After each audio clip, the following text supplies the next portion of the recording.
Welcome everybody, I'm Amber. Welcome back to my channel. This is a dark video. I will be reading from my book, Pursue Possibilities. Today's October 5th, so I hope you're all well and happy. It's about 5 a.m. And I'm going to just jump right in. The last few days we've been talking about whether you're a builder of a wall or a bridge, and then about moving your bricks.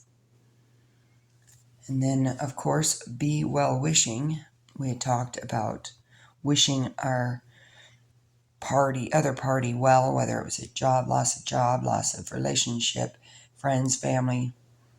It's about not holding a grudge and about moving forward, well wishing on the other party, no matter what party that was. Yesterday I didn't get to read. So what I'm going to do is I'm going to start with October 4th, which is Be Light, and then skip over to October 5th, which is called Be First. So I hope that you're happy, and I hope that something that I say in this passage clicks with you today and gives you something to think about in relation to, whether you're having a problem at work, whether you're having a problem with family, relationships, anything. So, are you building a wall or a bridge? And are you ready to move that brick for the greatest and highest good for all involved? Are you willing to let go of the grudge? Are you willing to set aside your anger? If you're not, hopefully this can guide you into what process next you need to focus on. I think you get what I'm saying. This book has been hitting home for me these last few days. I don't know about anyone else, but I know when I'm going through a hard time and I ask God or Source or whomever I'm speaking with, to clarify for me what's going on in my mind, in my, thought processes, and is there something that I'm not seeing? Half of the time, it doesn't matter where I'm at. I pick up a book, I start reading, and there's my answer. Very crazy how that works, huh? Especially when you're seeking answers to a problem.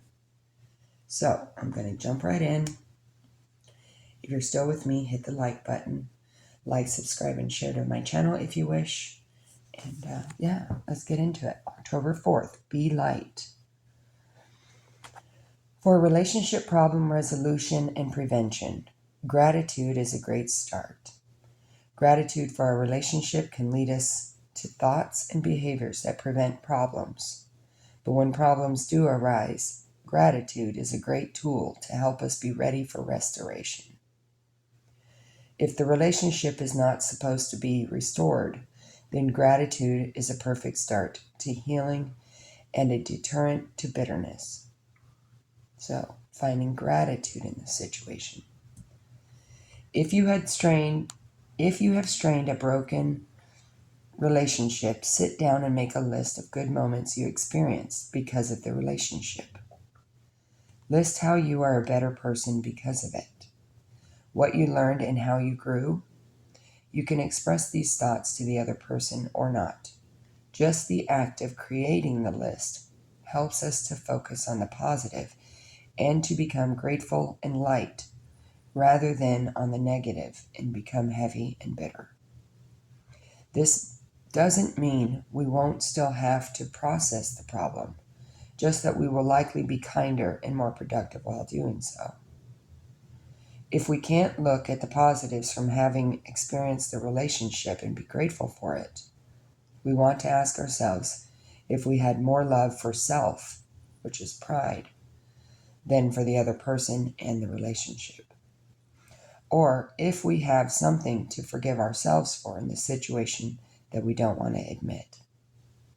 Whether the relationship problem is personal or professional, gratitude is always a good start to new possibilities.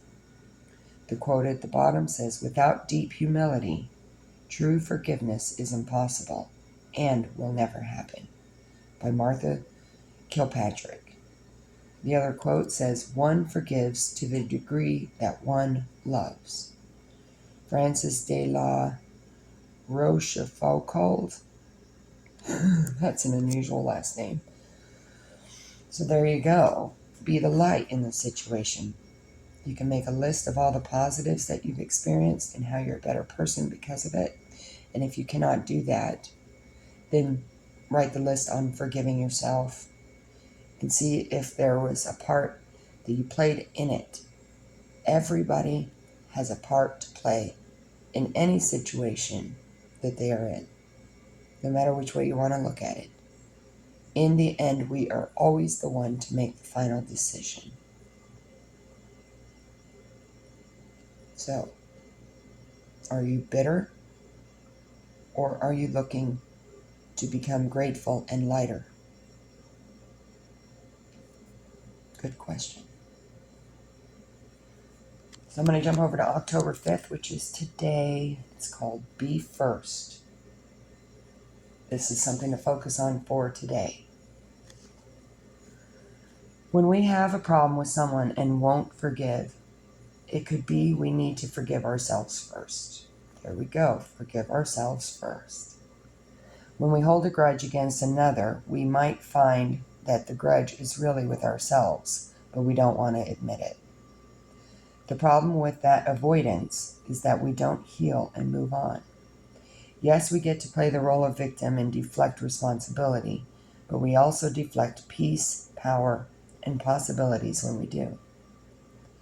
If you don't own your part in the problem and be grateful you had your former client, then you will be uncomfortable to see them at social functions, and you may let it damage your self-esteem as well as your social life. If you don't own your part and be grateful you had a friend or a partner, then you could become angry and unhappy and want to make others unhappy too. If we won't forgive, we really make life somewhat miserable for everyone around us. And when this happens, the first person to forgive is likely ourselves. There's a list here of 4 things that you can do first, which is number 1, list the other person's complaints and identify what is true. At number 2, ask yourself what change in attitude or action will prevent this same situation in the future. Ask, how can I be a better me and fulfill my roles and responsibilities in the future? And number 4, forgive yourself and then the other people and move on instead of staying stuck. If we won't forgive anyone, the real someone we need to forgive first could be the person in the mirror. When we deflect responsibility, we deflect possibilities. The quote at the bottom says, "The offender never pardons." The offender never pardons. George Herbert. So if the offender never pardons, then obviously we're stuck forgiving ourselves.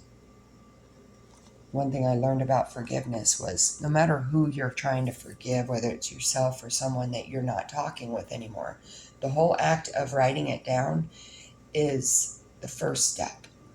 Because whether or not you can deliver that message to the other party, whether they're going to want to hear you, the fact that you did it is the first step in moving your brick from a wall to a bridge. Whether it's accepted or not, the fact of forgiveness and showing gratitude for what we do have in the relationship, what has happened that led us up to today, is the key. Like it says, if you want, write a list down of all the positives and everything that has happened good in your life because of the relationship. Sometimes that's what we need to see. I really hope that something in this message, triggered you into really thinking about your situations, your friendships, your family ties.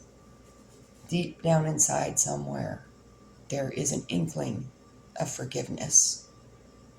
There are grudges being held by just more than just what we're dealing with at the moment.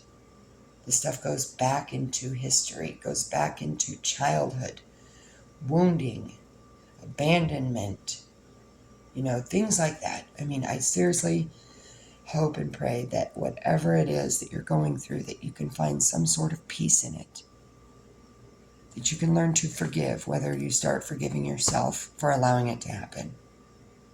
Either way, there is a light at the end of the tunnel, but you are the only one that can make that happen. Don't wait for someone else to come up and apologize. Be the first one to do so, if you find the need to do that. I'm rambling now, so I'm just going to call it a good day. I am going to get ready for my day with my job. John and I have 2 jobs over the next 2 days to get done before I go into surgery next week. So I hope and pray that you're having a wonderful day. Like, subscribe, and share to my channel if you wish. I am Amber with Helping the Good People. Thank you.